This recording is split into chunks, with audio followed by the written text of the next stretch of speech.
मैं चाहता हूँ बलराज को पता चल जाए कि टाइगर लौट आया है, इसलिए शाम को डिनर के लिए होटल सफायर पहुंच जाना। मैं तुम्हें एड्रेस भेज रहा हूँ। अकरम के मुंह से बलराज का नाम सुनते ही हैरान हो गया। उसने बलराज का नाम पहले भी सुना था। इस शहर में बलराज का नाम बच्चा बच्चा जानता था और हर आदमी उसके नाम से कांपता था। ऐसे में अभिनव को भी उससे मिलने में घबराहट हो रही थी। जिस बलराज से वो घबरा रहा था, असल में वो उसी का बॉस होने वाला था।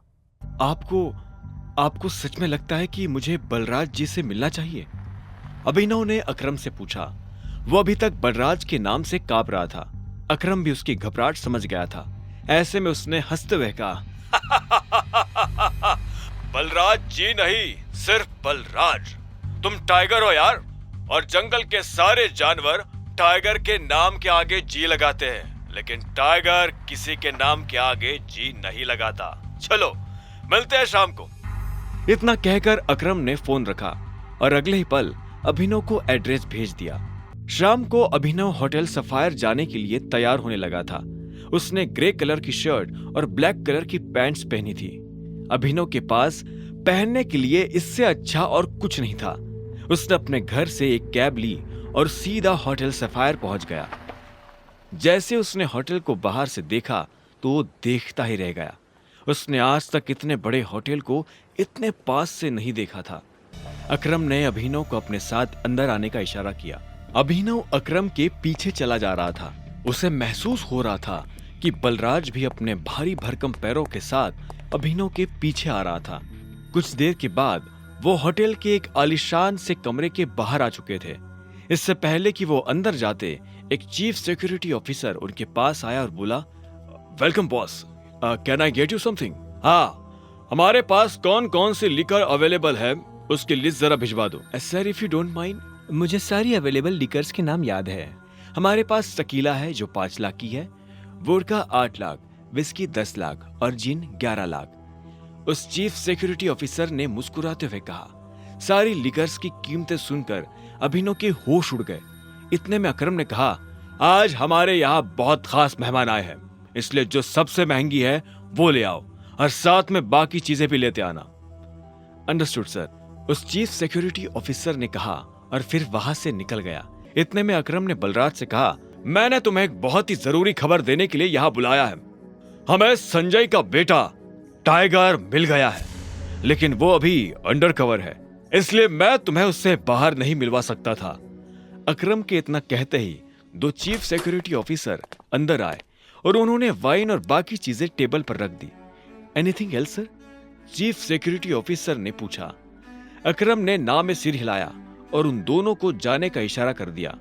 दोनों चीफ सिक्योरिटी ऑफिसर वहां से निकल चुके थे। इधर बलराज ने बोतल उठाई और अपना ग्लास भरना शुरू कर दिया। बलराज ने बोतल वापस रखी, एक नजर अभिनव को देखा और बोला, तो टाइगर यही है? बलराज ने कहा और ग्लास अपने होठों से लगा लिया।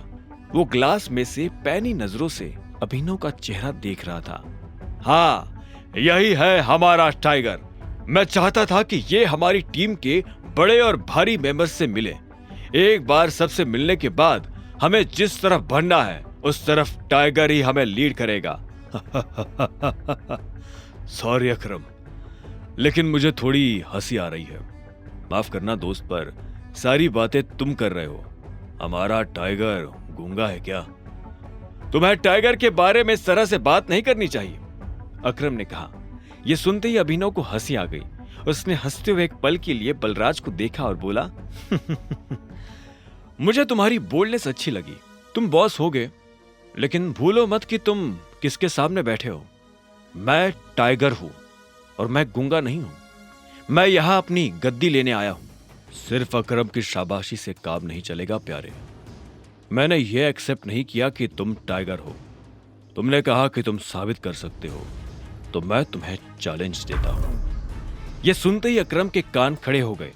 वो जानता था बलराज क्या करने वाला है। उसने बीच में आते हुए कहा, क्या कर रहे हो बलराज?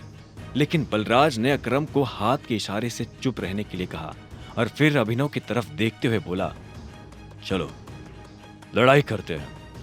अगर तुम हारे तो भूल जाना कि तुम टाइगर हो। हमसे कुछ पैसे लेना और गुड़गांव से जितना दूर हो सके उतना दूर सेटल हो जाना। अरे नहीं बलराज, ये सही नहीं है, अकरम ने घबराहट में कहा। बलराज जवाब के इंतजार में अभिनव को देख रहा था।